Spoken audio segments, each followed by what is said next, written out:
5월달은 참 여러모로 바쁜 달임에 틀림이 없습니다. 오늘은 스승의 날이지요. 우리가 옛부터 군사부일체라고 그랬습니다. 즉 임금과 스승과 이 어버이의 은혜가 똑같다라고 하는 말입니다. 어버이의 은혜를 공경하고 감사할 수 있는 사람은 나를 위하여서 가르쳐주고 또 바른 길로 지도해 주신 선생님과 스승에게 감사하게 되고, 또 통치자인 임금과 왕에게 충성하며 또 순종하는 마음들이 있기 때문입니다. 빌립보서 2장 5절에 보게 되면 예수님께서 이렇게 말씀하십니다. 너희 안에 이 마음을 품으라. 그리스도 예수의 마음이다. 자기를 낮추시고 죽기까지 복종하셨으니 곧 십자가에서 죽으십니다. 예수님이 이 땅에 내려오실 수 있었던 마음은, 또 십자가를 지실 수 있었던 힘과 용기는 아버지에 대한 철저한 순종과 또 복종의 마음이셨습니다. 어느 누가 죽기를 원하는 존재가 있겠습니까? 아버지께서 원하셨기 때문에 아들 예수는 그 마음으로 죽기까지 아버지께 복종하셨던 것, 이 마음을 우리들에게 지금도 원하고 계십니다.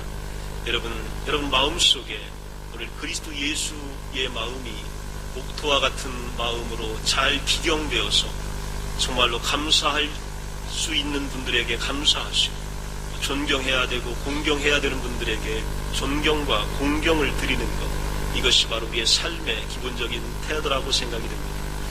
5월달은 해야 될 일들이 많다 보니까, 그러면 임금님과 스승님과 부모님은 뭘 하실까? 여러분 생각이 들지요. 우리는 공경하고 존경해야 되는데 그분들이 하는 마음이 동일해요. 임금의 마음이나 스승의 마음이나 또 부모님의 마음이 동일하다, 그런 얘기입니다. 오늘 제목을 보면 조금 이해가 잘 되지 않는 제목일 수도 있지요. 마태복음 10장 16절 말씀입니다. 양을 이리 가운데에 보낼 때, 양을 늑대 가운데 집어넣는다라고 생각해 보세요. 어떤 결과가 나오겠어요? 그 결과는 불을 보듯 뻔합니다. 들어가자마자 이 양은 찢기게 될 겁니다. 그리고 늑대, 즉 이리의 먹이가 될 거예요. 그런데 예수님은 제자들한테 또 저와 여러분에게 뭐라고 말씀하여 주셨냐면, 내가 너희를 양을 이리 가운데 보내는 것 같다, 이렇게 말씀하고 계십니다. 도대체 예수님의 마음은 무엇이길래 이 양을 이리 가운데 집어넣는다는 말씀일까요? 도대체 부모의 마음은, 스승의 마음은, 임금의 마음은 어떤 것이길래 자기 자녀를 사랑하는 존재를, 힘없고 연약한 양 같은 존재를 이리 가운데 집어넣겠다는 걸까요? 아버지의 마음을 여기서 알게 됩니다. 그 아버지에게는, 예수 그리스도에게는 그 무언가가 있습니다. 그렇지 않고서는 이렇게 할 수가 없는 거예요. 오늘 이리 가운데 양을 집어넣으시고, 어떻게 아버지 되시는 하나님이, 예수께서 함께하고 계신지를 우리는 알게 됩니다. 불이라고 하는 것은 모든 것을 태우는 속성이 있습니다. 이 물이라고 하는 것은 흘러 넘쳐서 앞에 있는 것들을 휩쓸어버리는 속성이 있습니다. 여러분이 잘 알고 계실 겁니다. 사자를 비롯한 잔인한 육식동물은 특히 배가 고플 때에는 먹이를 찢어 발겨 먹어치우는 속성이 있습니다. 얌전하게 먹지 않습니다. 갈기갈기 찢어서 발기고 먹어치우는 속성이 야생의 속성입니다. 이성의 힘으로 자의적으로 행동하는 인간도 본성의 원리와 법칙에 따라 행동하는 것은 마찬가지입니다. 인간도 이 내면 깊숙이 뿌리박고 있는 본성에 따라서 행동하게 됩니다. 악한 생각과 의지가 가득한 사람은 내가 마음에 계획하던 악을 행할 수 있는 기회와 힘이 나에게 주어진다라고 생각되면 즉각적으로 행동에 돌입합니다. 이게 인간의 본성입니다. 시편 7편 14절에 보면, 일단 악의를 품은 사람은 본성에 따라 죄악을 잉태하고 거짓을 낳는다. 이게 성경이 우리에게 알려준 거예요. 악한 마음이 있게 되면 반드시 죄를 품게 되고, 또 이것을 가지고 거짓을 만들어내는 것, 이것이 본성이다, 이렇게 말씀하고 있습니다. 무생물이든 짐승이든 아니면 이성을 지닌 인간이든 간에 자연적인 방해 요인이나 장애물이 아무것도 없는데 느닷없이 갑자기 무기력해지거나 악한 생각을 실행에 옮겨 그 의도를 관철시키려고 했는데 정작 뜻을 이루지 못하는 사태가 발생하거나 빚어진다면 그 이유와 원인이 여러분 뭘까요? 살기 등등했던 사람들, 그 무언가를 지금이라도 삼킬 듯이 계획하고 달려들었던 사람들이 순식간에 힘이 빠지거나 또 자체적인 동력을 상실하게 된다면 그 이유가 무엇일까요? 종종 볼 수 있는 것처럼 그 이유는 바로 위험이나 위기의 순간에 하나님의 갑작스러운 개입이 이루어졌기 때문입니다. 여러분, 특별한 일들이 발생하게 되면 누가 움직였냐면 하나님이 움직이셨기 때문이에요. 그리고 하나님이 뒤에 계시기 때문입니다. 자연 법칙은 하나님 외에는 다른 분들이 움직일 수가 없습니다. 인간의 본성과 이성도요, 하나님이 개입하셔야 돌아서게 돼 있는 것입니다. 하나님의 절대적인 손길이 어떻게 움직이냐면 이사야서 51장 15절에 보게 되면 홍해바다는 둘로 나뉘어 양옆으로 벽을 이룬 채 곤경에 처한 이스라엘 백성들에게 얌전하게 길을 내줍니다. 그 바다가 어떤 바다냐면 잔잔한 바다가 아니라 흉흉한 바다다. 모든 것을 집어먹고 삼킬 듯한 기세를 가진 그 바다가 아무 이유 없이 이스라엘 백성들에게 얌전하게 바닷길을 제공해 준다. 누가 했을까요? 자연이 했을까요? 다니엘서 3장 22절에 보면 가장 극렬하게 타오르는 풀무불이 하나님의 충성스러운 종들 증인들을 머리털 하나 태우지를 못합니다. 그들을 처형하려고 했던, 풀무불에 던지려고 했던 사람들이 도리어 재가 되어 나타나게 됩니다. 참 이상하지요. 신기한 일들이 성경에는 너무나 많이 있습니다. 또한 불길이 육체를 막 태웠지만 전혀 고통을 느끼지 않는 그런 경우도 있습니다. 청교도 시절에 순교자였던 제임스 베이넴은 자신의 원수들에게 이런 말을 했어요. 내게는 불길이 장미꽃 화단처럼 느껴진다. 오늘 그를 죽이려고 나무 위에 붙잡아 놓고 불을 지폈는데요, 위에 매달려 있는 이 베이넴은 이 자리가요, 내가 장미 향기를 맡으면서 여유롭게 거니는 아름다운 시간이다, 이렇게 느껴지는 거예요. 참 신비로운 거지요. 굶주린 사자들의 먹잇감으로 다니엘을 던져줍니다. 사자들은 이상하게 그 사나운 본성을 누그러뜨린 채 다니엘에게는 아무 짓도 하지 못합니다. 그에게 해를 끼치지 못해요. 참 신기한 일들이 일어납니다. 초대교회 2세기 서머나의 감독이었던 폴리캅과 디오노시우스의 경우도 비슷합니다. 불을 태워 죽이려고 그들을 이 제단 위에 매달아 놓고 불을 지폈는데 이 불이 일어나질 않는 거예요. 그 불길이 그들을 사르지 못하는 겁니다. 이 불길 속에서 그들이 꼿꼿하게 서 있는 것을 불을 지피는 많은 사람들이, 증인들이 쳐다보게 되는 겁니다.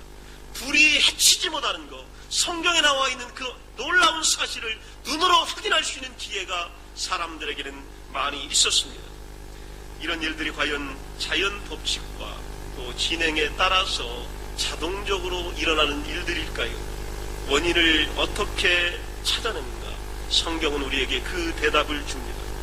이 밖에도 보이지 않는 하나님의 손길에 의해서 가장 사납고 잔인한 악인의 의도가 좌절되고 주님의 백성들이 하나도 해를 입지 않는 경우들이 많이 있습니다.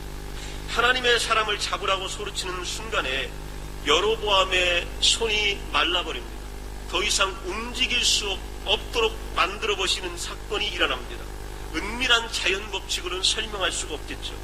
하나님의 섭리가 가로막지 않았다면 마치 사나운 짐승이 먹이를 찢어먹어 치우는 것처럼 악인들이 하나님의 백성들을 해치고 그들을 찢어 발겼을 겁니다. 그런데 꼼짝하지 못하게 됩니다. 시편 57편 4절에 보면 다윗이 이런 심경을 이야기합니다. 내 혼이 사자 중에 처하며 내가 불사르는 자 중에 누워있다. 아주 급박한 상황을 묘사하는 거죠. 사자 앞에 내 영혼이 대기하고 있고 불사르려고 하는 자 중에 내가 누워있다. 어디 피할 데가 없는 겁니다. 해결의 방법이 하나도 없는 경우예요. 이런 경우를 우리는 만나게 되는 겁니다. 오늘 본문도 보면 예수님이 제자들을 이리떼 속으로 보내는 양들이다 이렇게 말씀하고 있습니다. 어떻게 살아갈 거예요? 여러분 무슨 방법이 있습니까? 양들이 이리떼를 이득떼를 어떻게 상대한단 말이에요? 어디로 도망간단 말이에요? 누가 어떻게 한단 말입니까? 내가 양들을 이리떼 가운데 보낸다 이렇게 이야기합니다.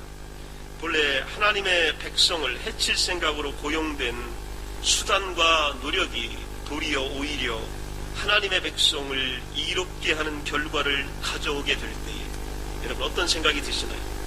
그런 원수들의 기대와 의도와는 전혀 다른 결과를 우리가 만나게 될 때에 그때는 어떨까요?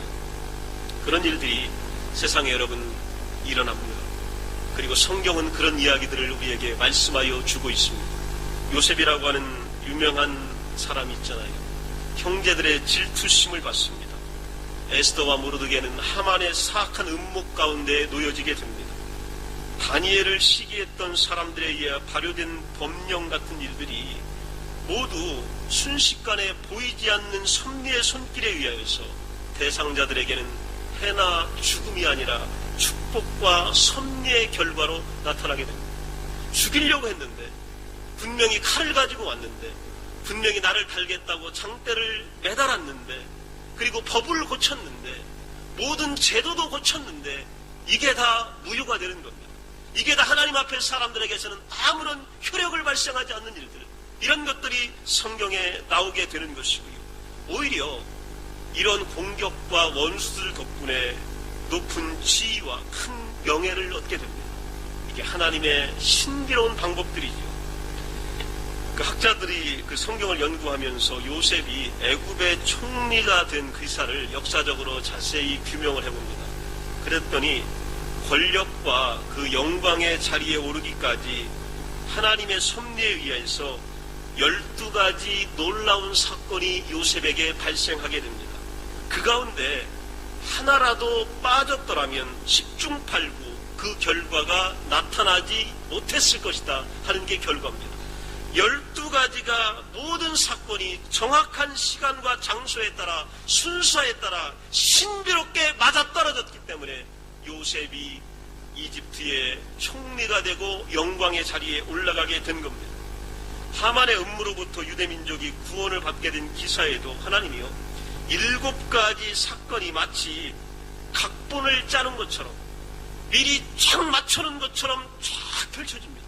하나라도 어긋장이 나면 이스라엘 민족은 다 죽게 되는 거예요. 에스더도 죽고 모르드게도 죽고 모든 것이 몰살하는 그런 경우인데 7가지가 시기적절하게 신기하게 기묘하게 연관되어 있어서 유대인을 몰살시키려고 하는 음모를 좌절시켜버립니다.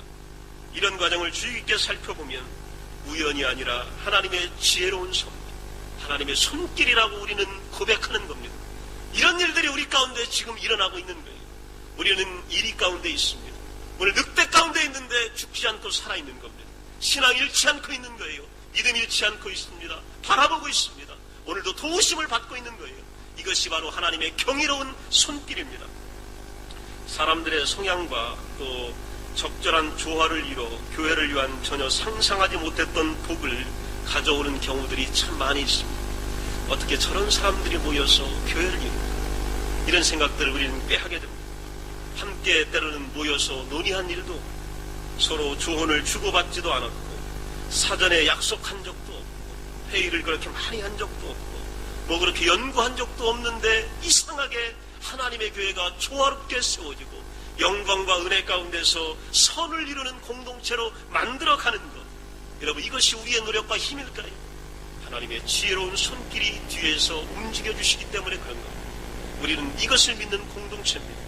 오늘도 위대한 역사가 성경에는 많이 나옵니다. 하나님의 백성이